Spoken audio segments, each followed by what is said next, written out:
In the 1990s, a team of scientists was in Tenerife in the Canary Islands, hoping to find some interesting molecules in the island's plants. They snagged some samples from a local tree, the Persea indica, and chopped them up and prepared an extract that was like a syrupy gum. And in that tree goo, they indeed found several molecules they had never seen before, including this one, perseanol. Scientists think perseanol could be a natural insecticide because it resembles ryanodine, which was the active ingredient in a pesticide used in the mid-20th century, and people used a lot of it before finding cheaper alternatives. But there are some chemically and perhaps biologically interesting differences between perseanol and ryanodine. You can see their skeletons are similar, but not quite identical. And check out the pyrrole 2-carboxylate ester on ryanodine, which is absent in perseanol. Some studies suggest that without this ester, perseanol and related molecules can target insects without also affecting mammals. So it's an interesting molecule, and at Caltech, Sarah Reisman and her students Arthur Han and Yujia Tao became the first chemists to make it from scratch. You know, instead of hiking out to the Canaries and extracting tree goo. And this is where I stop being useful because I don't get total synthesis, but I know someone who does. Hey Beth. Hey Matt.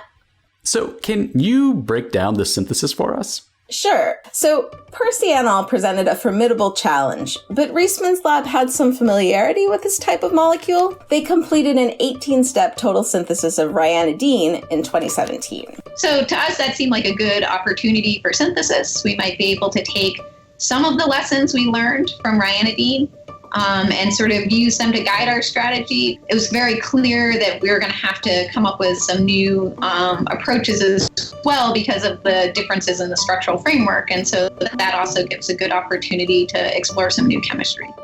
The Caltech team came up with a strategy to make perseanol from anhydroperseanol by creating an epoxide on one part of the molecule and then generating an anion that would attack and open up that epoxide, stitching up the last ring in perseanol in the process. Chemists in Pierre Deslongchamps' lab at the University of Sherbrooke used a similar strategy in 1979 in the first total synthesis of a related compound, ryanodol. To get to anhydroperseanol, the team stitched together two simpler fragments, which were themselves built from simpler starting molecules. For one fragment, the team started with pulegone, which is found in a variety of plants, including catnip. 6 steps later, they had their first fragment. To make the other fragment, they also needed 6 steps, this time starting with a commercially available vinylogous ester.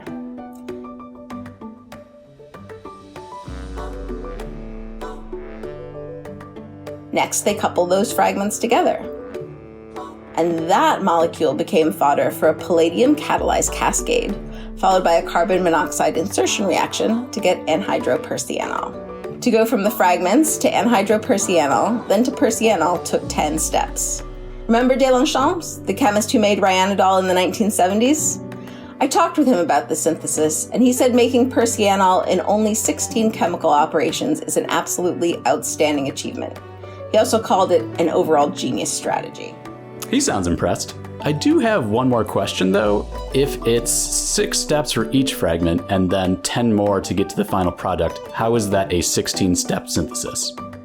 So yeah, chemists count only the longest linear sequence of steps, so they give themselves a little discount on one of the fragments. Synthetic chemists must not get paid by the step. Yeah, it's more like golf. Mulligans and all. We would love to cover more synthesis with our videos, so please let us know about cool new papers in the field. You can leave us feedback in the comments or on social media. Thanks for watching. Oh, bye Beth.